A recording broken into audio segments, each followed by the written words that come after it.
Dans cette vidéo, vous comprendrez le rôle et l'utilisation des structures répétitives ou bien les boucles. Plus précisément, nous verrons trois types de boucles. La boucle for qui est utilisée dans le cas où le nombre de répétitions est connu à l'avance et les deux boucles while et do while qui sont utilisées dans le cas où le nombre de répétitions dépend d'une condition. Nous verrons également la syntaxe d'utilisation, la différence entre ces boucles et plusieurs exercices d'application afin de mieux comprendre et savoir utiliser chaque type. Allez, c'est parti.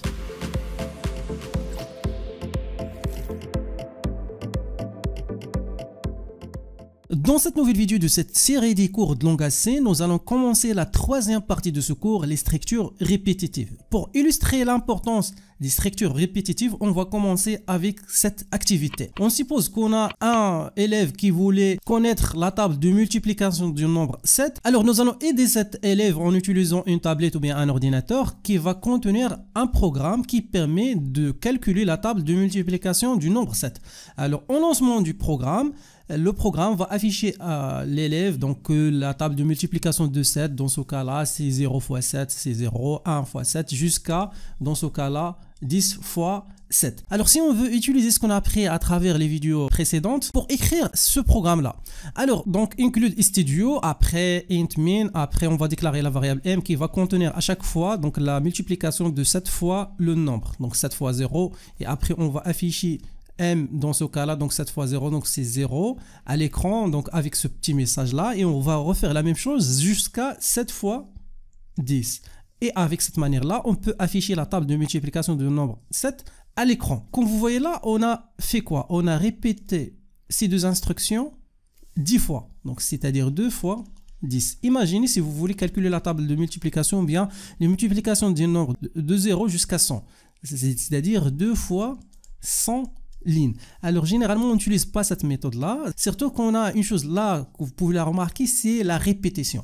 Alors c'est pourquoi là on utilise ce qu'on appelle les structures répétitives. Alors si vous avez des structures ou bien des instructions qui se répètent, vous pouvez utiliser ce qu'on appelle les boucles.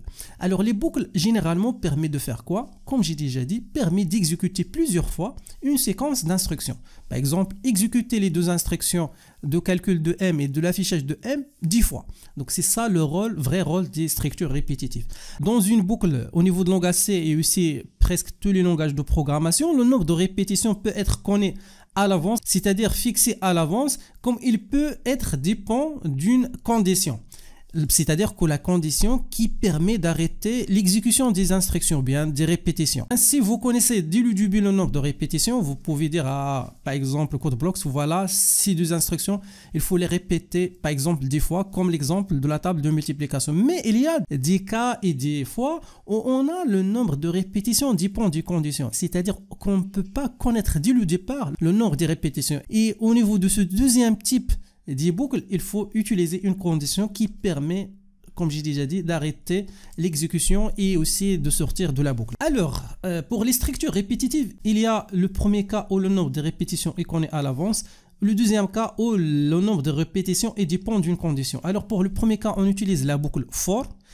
Pour le deuxième cas, il y a deux possibilités, soit utiliser la boucle while, soit utiliser la boucle do while. Alors dans cette vidéo-là, vous allez apprendre vers la fin comment utiliser la boucle for si vous connaissez dès le départ le nombre de répétitions, et aussi vous allez maîtriser vers la fin comment utiliser la boucle while et la boucle do while. Donc maintenant, on va commencer avec le premier type de boucle où le nombre de répétitions est connu à l'avance, avec bien sûr la boucle for. Alors, comment utiliser cette boucle? Cette boucle permet d'exécuter une séquence d'instructions un nombre de fois connu, c'est-à-dire fixé à l'avance. Alors, comment utiliser cette boucle-là au niveau de langage, ou bien quelle est la syntaxe d'utilisation de cette boucle?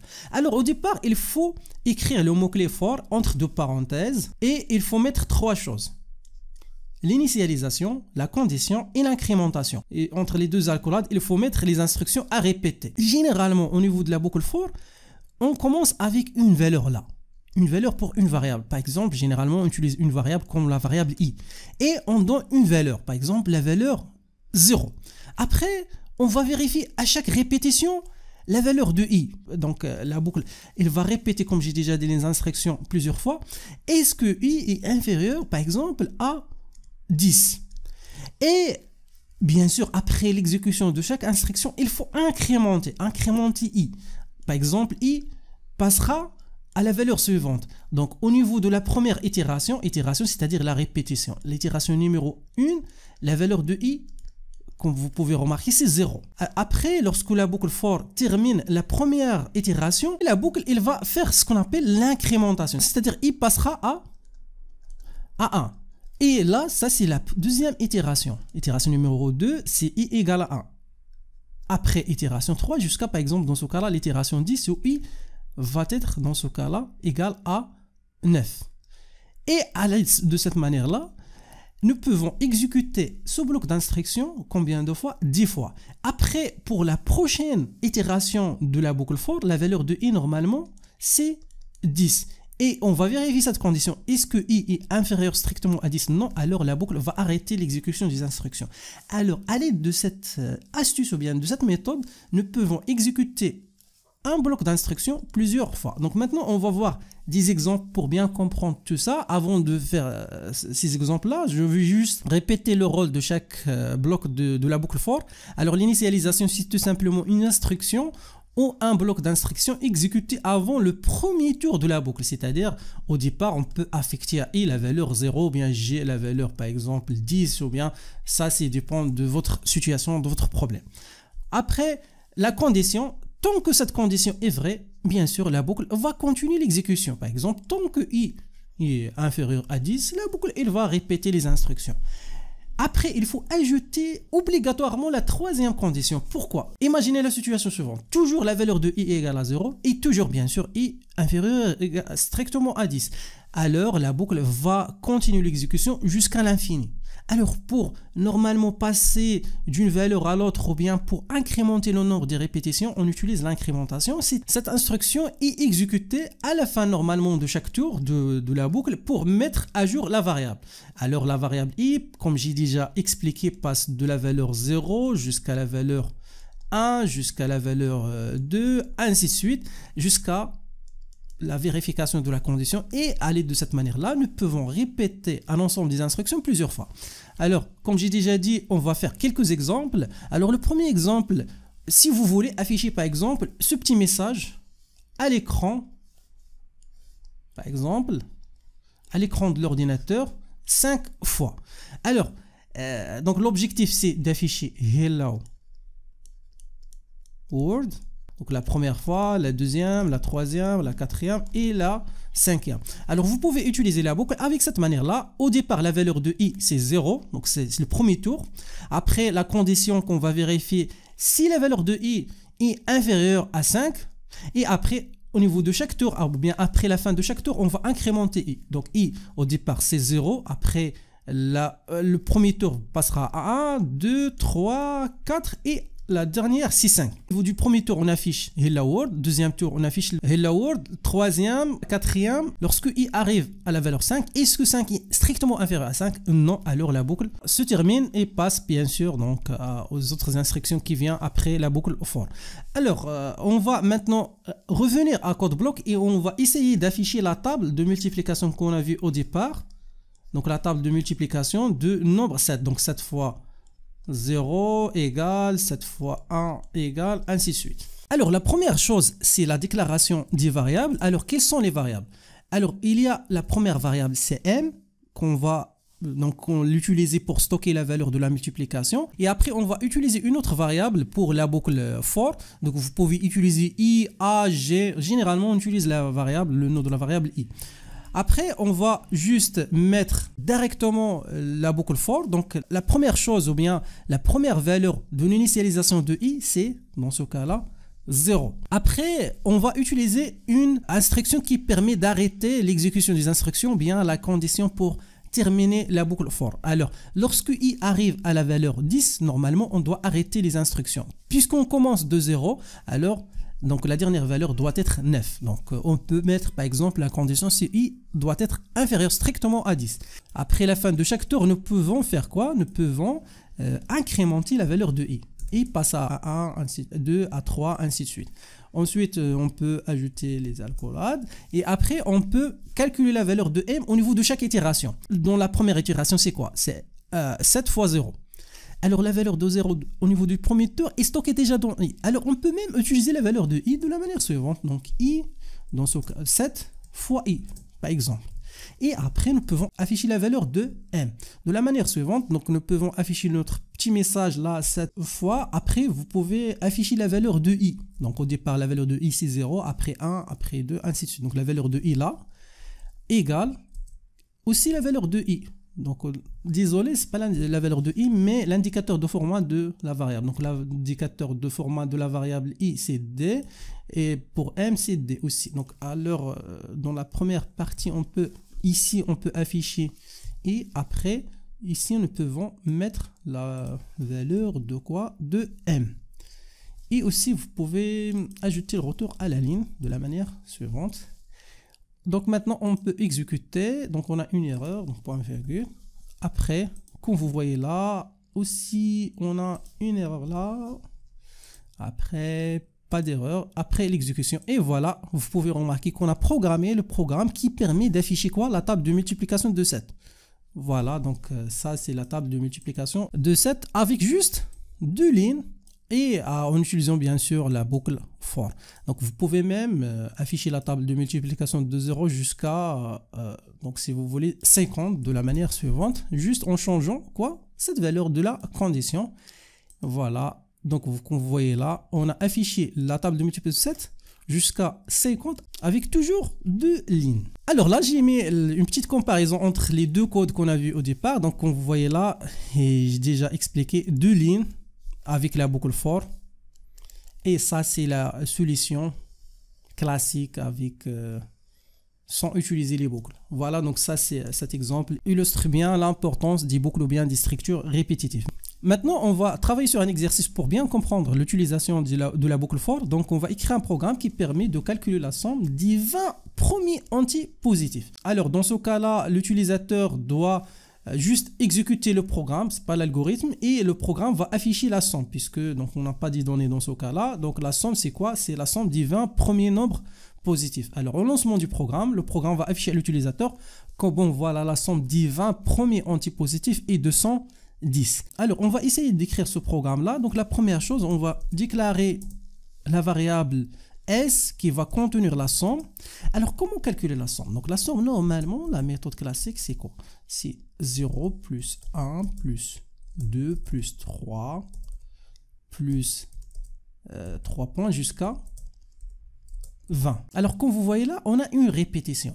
La répétition c'est quoi? Donc à chaque fois on affecte à S une valeur. Au départ c'est 0 plus cette valeur, ensuite cette valeur plus cette valeur, ainsi de suite. Alors, comment faire ça d'une façon automatique en utilisant les boucles? Alors, la méthode est très simple. Au départ, on affecte à S la valeur 0.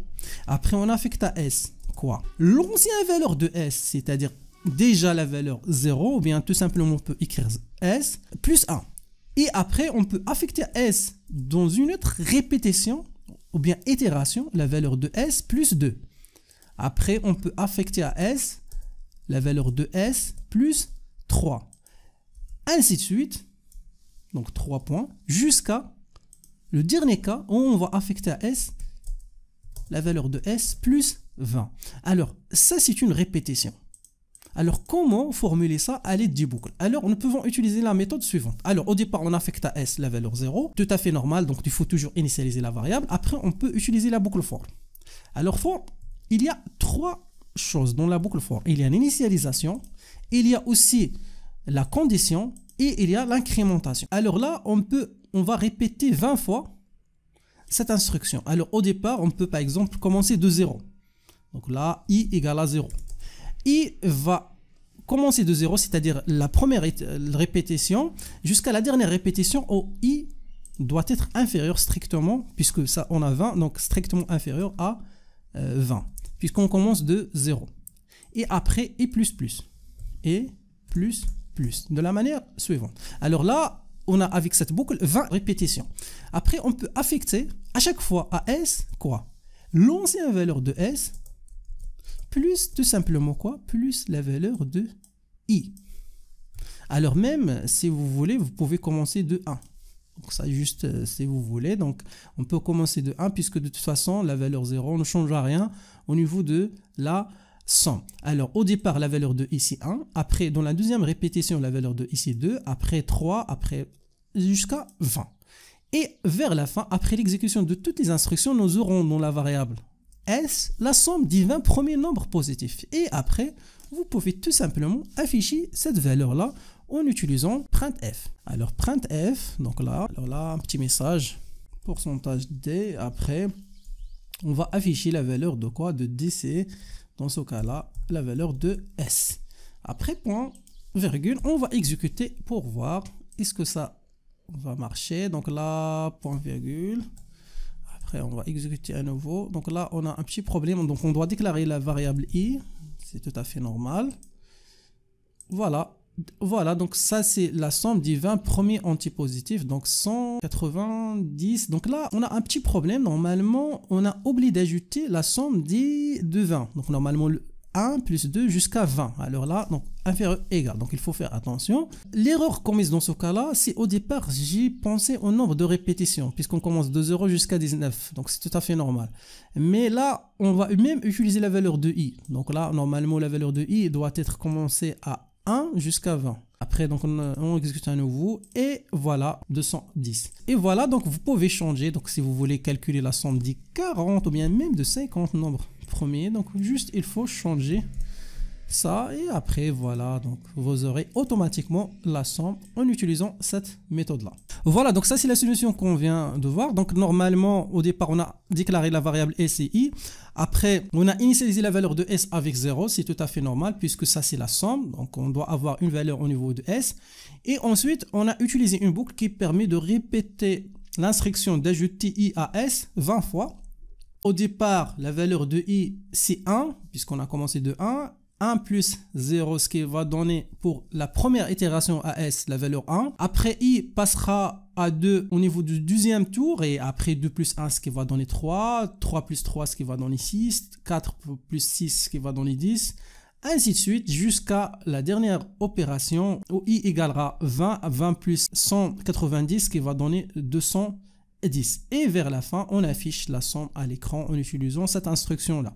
Alors, ce qu'on a vu jusqu'à maintenant, c'est le cas d'utilisation de la boucle for, c'est-à-dire on connaît dès le départ le nombre de répétitions. Le nombre de répétitions au niveau de la table de multiplication, c'est 10. Le nombre de répétitions pour les 20 premiers nombres positifs, c'est 20. Mais des fois, on travaille sur des problèmes où le nombre de répétitions dépend d'une condition. Et là, on doit utiliser, comme j'ai déjà dit, la boucle while et la boucle do while. Alors, on commence avec la boucle while et je commence avec une situation où le nombre de répétitions dépend d'une condition. Alors, maintenant, on va essayer de calculer la table de multiplication, mais pour un nombre x. X doit être supérieur ou égal à 0 et inférieur ou égal à 10. Ou bien supérieur strictement à 0 et inférieur strictement à 10. Donc voilà. Alors, on suppose que l'utilisateur voulait connaître la table de multiplication de 5. Il va utiliser le programme de tout à l'heure et il doit fournir dans ce cas-là. Donc ça, c'est une nouvelle instruction qui doit être ajoutée.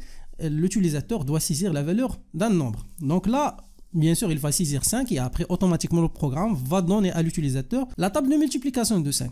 Mais imaginez la situation suivante. L'utilisateur voulait connaître la table de multiplication de 3, mais une erreur de frappe, il a saisi 13. Alors le programme n'est pas intelligent et bien sûr il va afficher la table de multiplication de 13. Il a essayé à nouveau mais cette fois il a commis une erreur, il a saisi au lieu de 3, il a saisi moins 3. Et même chose, le programme a affiché la table de multiplication de moins 3. Alors là on veut ajouter une manière qui permet, ou bien un procédure qui permet de vérifier la valeur saisie par l'utilisateur. Est-ce que la valeur saisie par l'utilisateur elle est entre par exemple 0 et 10.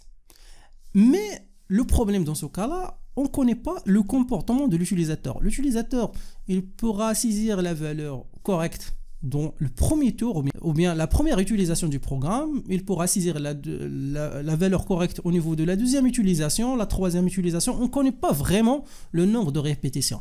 Et ça, c'est un exemple illustre que le nombre de répétitions ou bien le nombre de tentatives, il dépend d'une condition. Alors, dans ce cas-là, on doit utiliser les boucles ou bien la boucle while. dans le cas de la table de multiplication, la boucle while tout simplement va répéter la demande à l'utilisateur tant que cet utilisateur-là entre une valeur n'est pas correcte, inférieure par exemple à 0 ou bien supérieure à 10. Alors la boucle while tout simplement permet de répéter un bloc d'instruction tant qu'une condition est vraie.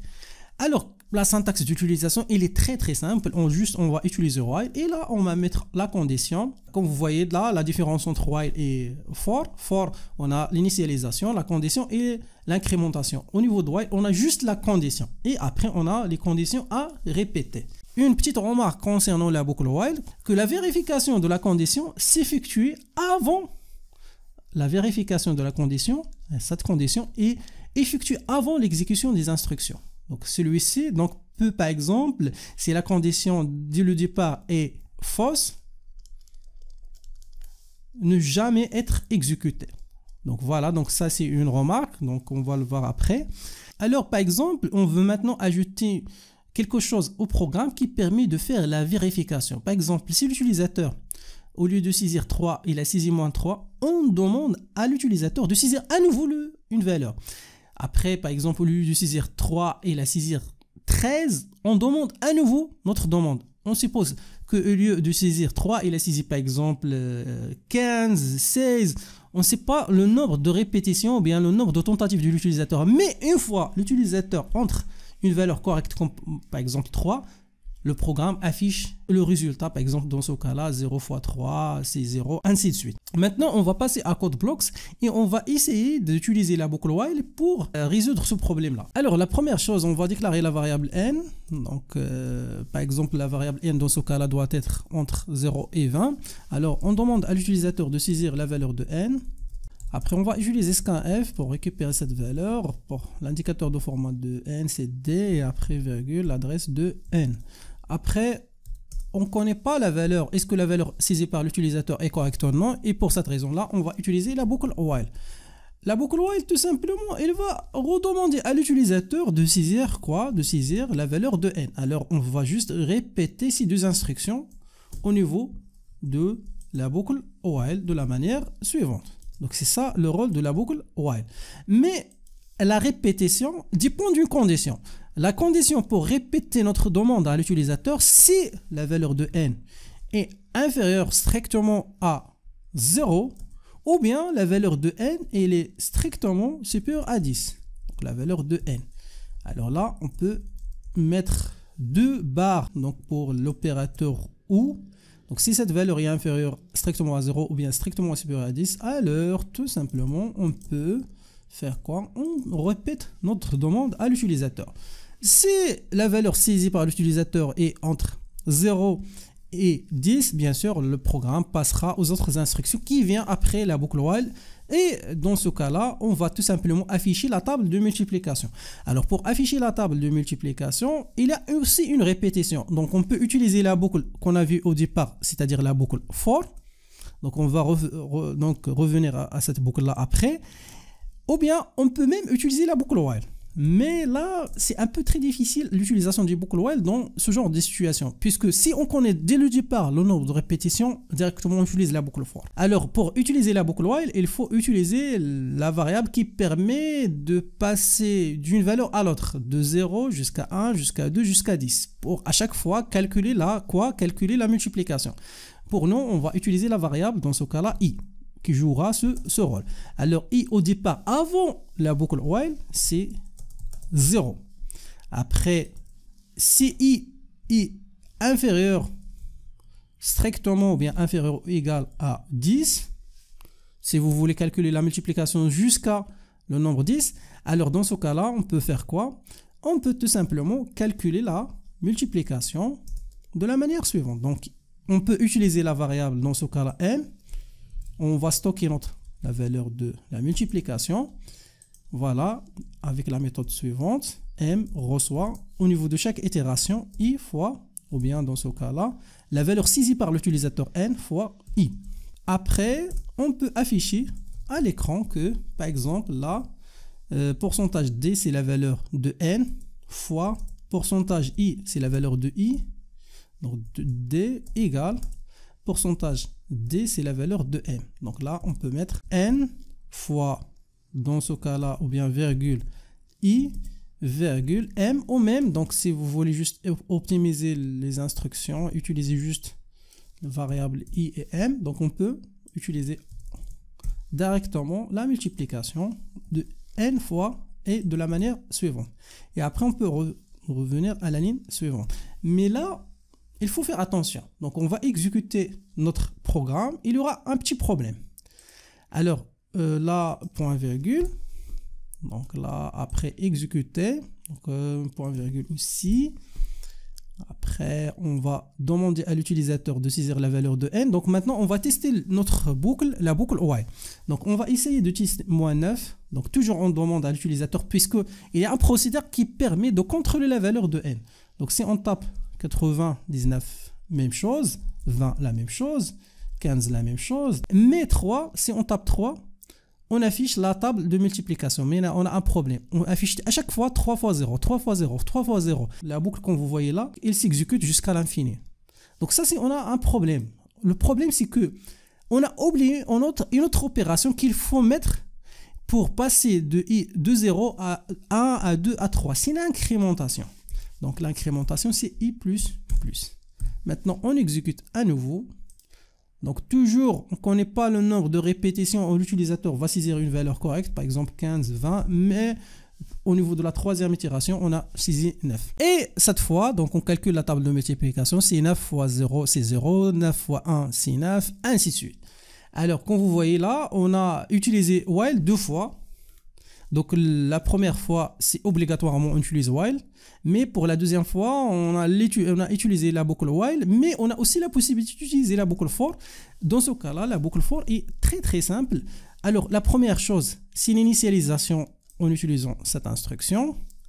La deuxième instruction, c'est cette condition est inférieure ou égale à 10. Et la troisième chose, c'est l'incrémentation, c'est cette instruction.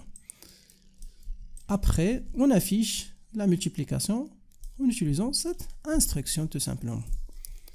Voilà, donc vous pouvez exécuter à nouveau. Après, on peut par exemple taper la valeur, par exemple 60. Donc normalement, on doit saisir une autre valeur. La valeur 30, on doit saisir une autre valeur. La valeur 26, on doit saisir une autre valeur puisque on ne vérifie pas la condition. Mais une fois je tape 5, j'aurai la table de multiplication de 5 fois 0 jusqu'à 5 fois 10 avec deux manières. La première manière, c'est la boucle while et la deuxième manière, c'est la boucle for. Alors voilà, donc ça c'est l'exemple qu'on a vu qui permet de calculer la table de multiplication d'un nombre n qui doit être entre 0 et 10. Et on a utilisé, comme j'ai déjà expliqué, la première méthode, c'est la boucle while pour afficher la table de multiplication.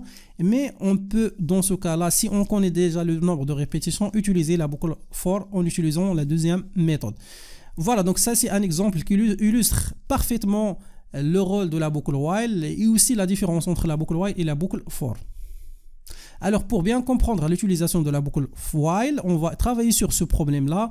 Le problème, c'est d'écrire un programme qui demande à l'utilisateur de saisir un nombre compris entre 10 et 20 jusqu'à ce que la réponse convienne, c'est-à-dire on doit répéter ça jusqu'à ce que l'utilisateur entre une valeur correcte, c'est-à-dire une valeur vraiment entre 10 et 20. En cas de la saisie d'une valeur supérieure à 20, on affiche à l'utilisateur que la valeur est plus grande et inversement plus petit si la valeur saisie par l'utilisateur est 10. Alors pour illustrer le rôle du programme, d'abord l'utilisateur doit entrer une valeur, on suppose qu'il a entré 6, alors le 6, le programme va afficher à l'utilisateur plus petit. Et ensuite, on demande à l'utilisateur de saisir une autre valeur, bien sûr qui doit être en 10 et 20. Dans ce cas-là, si l'utilisateur tape -2, normalement, on va afficher encore une fois plus petit.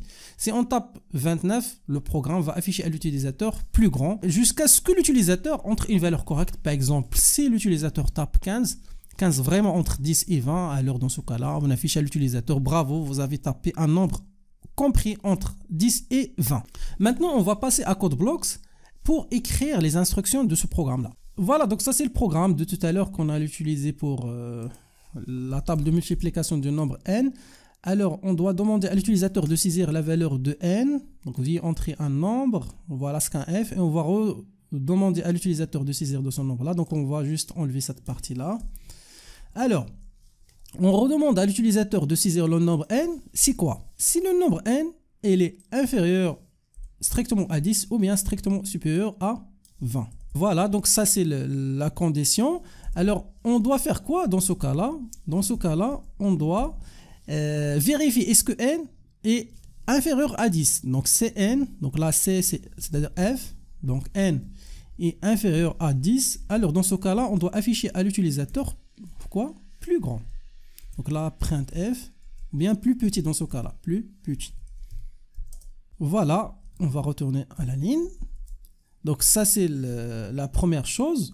Si donc là vous pouvez utiliser f, donc c'est f ou bien fn est supérieur à 20, on affiche plus grand, ou bien même vous pouvez utiliser else, puisque else dans ce cas-là, si la valeur est inférieure à 10, bien sûr on doit entrer à la boucle while si la valeur de n est inférieure à 10 ou bien il est supérieur à 20. Donc s'il n'est pas inférieur à 10, oui on est déjà là entre la boucle, dans la boucle while, donc bien sûr la valeur de n est strictement supérieur à 20. Alors dans ce cas-là, on affiche tout simplement plus, dans ce cas-là, grand.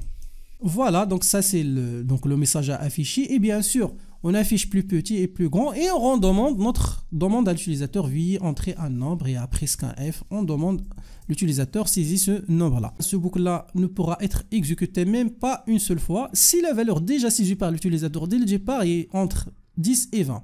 Ou bien, au moment d'exécution de ce boucle-là, une des répétitions, l'utilisateur tape une valeur correcte. Et là, on peut afficher le dernier message printf, bravo, vous avez tapé un nombre entre 10 et 20.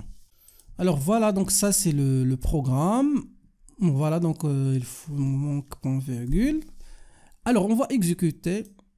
Donc, il n'y a pas d'erreur. Voilà, on va demander à l'utilisateur de saisir un nombre, par exemple 5. 5 est inférieur à 10. Alors, on redemande 2 inférieur à 10, 3 inférieur à 10. Donc, dans ce cas, si on tape 26, c'est plus grand.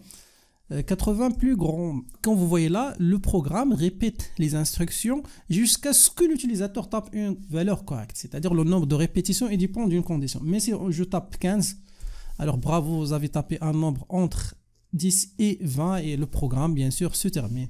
Et voilà, donc ça c'est la solution de cet exercice. Maintenant, on passe au troisième type de boucle, la boucle do while.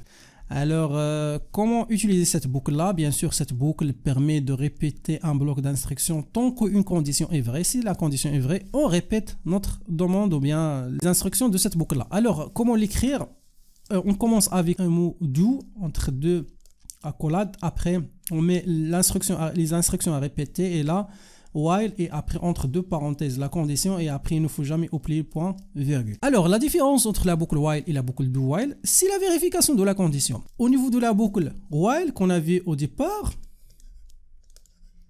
les instructions, donc là on met donc la condition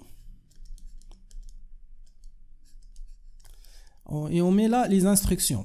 Alors les instructions qu'on utilise au niveau de la boucle while, on peut tomber dans des cas où les instructions ne s'exécutent pas, si bien sûr la condition est dès le départ elle est fausse. Mais avec la boucle do while, au moins, donc on a au moins une fois les instructions peuvent être exécutées puisque la vérification de la condition est la dernière chose. On commence avec l'exécution et après on fait la vérification. Cet exemple-là illustre parfaitement la différence entre la boucle while et la boucle do while. Alors, le premier caractère dans ce cas-là, il fait quoi?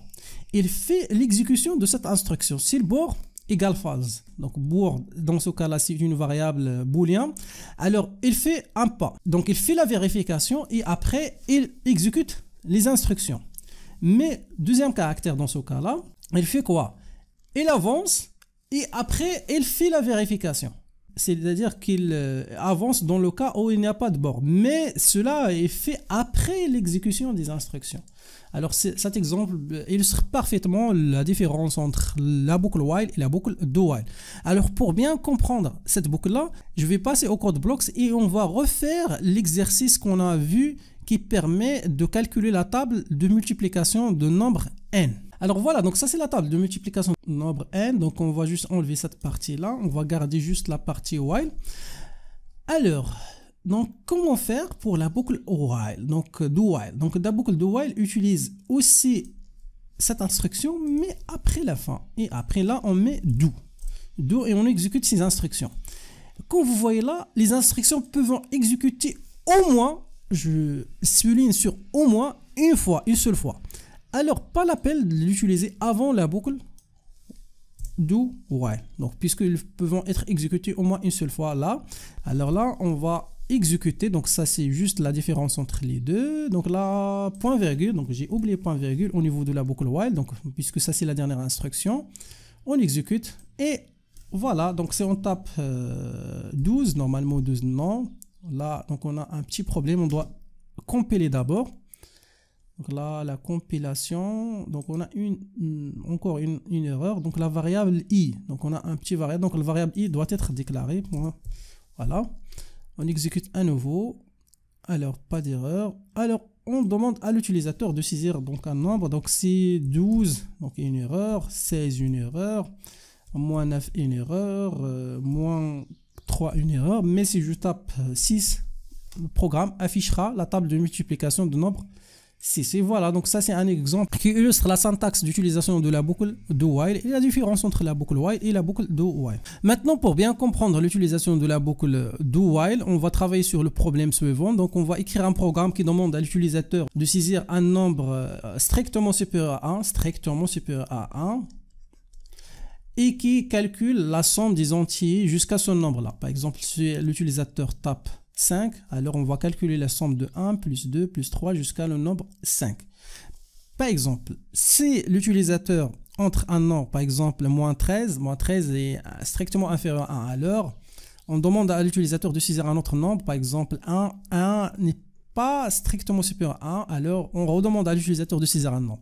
S'il tape 0 n'est pas strictement supérieur à 1, on demande à l'utilisateur, mais si l'utilisateur tape 7, donc on va calculer la somme de 1 plus 2 jusqu'à 7. Et après, on affiche la somme à l'utilisateur. Avant de passer à CodeBlocks, je vous donne directement la solution. Donc ça, c'est la solution. D'abord, on fait la déclaration des variables. Donc la variable n, s, i, qu'on va l'utiliser par la suite. Donc la première chose, c'est la vérification de la valeur saisie par l'utilisateur.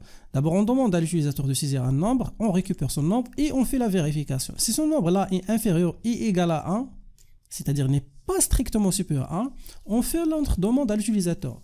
Veuillez entrer un nombre jusqu'à ce que le nombre saisi par l'utilisateur est correct. Après, on passe aux autres instructions.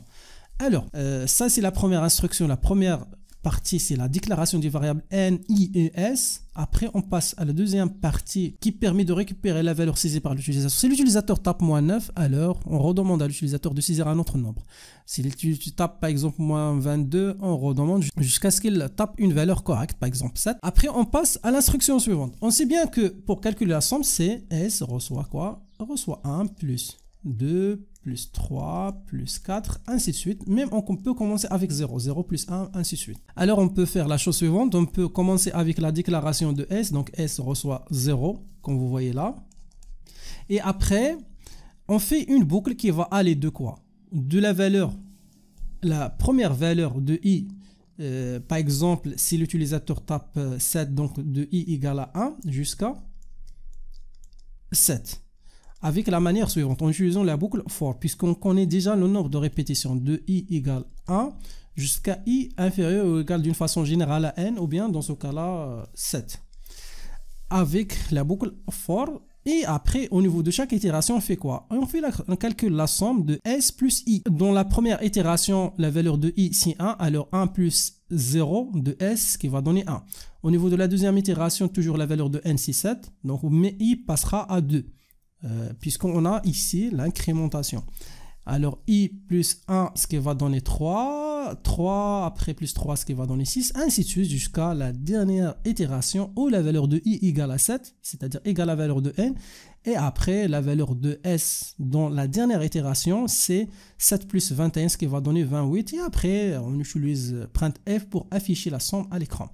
Je vais juste faire copier-coller à ce code-là pour l'exécuter pour voir le résultat final. Voilà, donc ça c'est notre code, on va l'exécuter. Alors, si on tape, voilà, donc pas de problème. Après, on tape la valeur par exemple 8.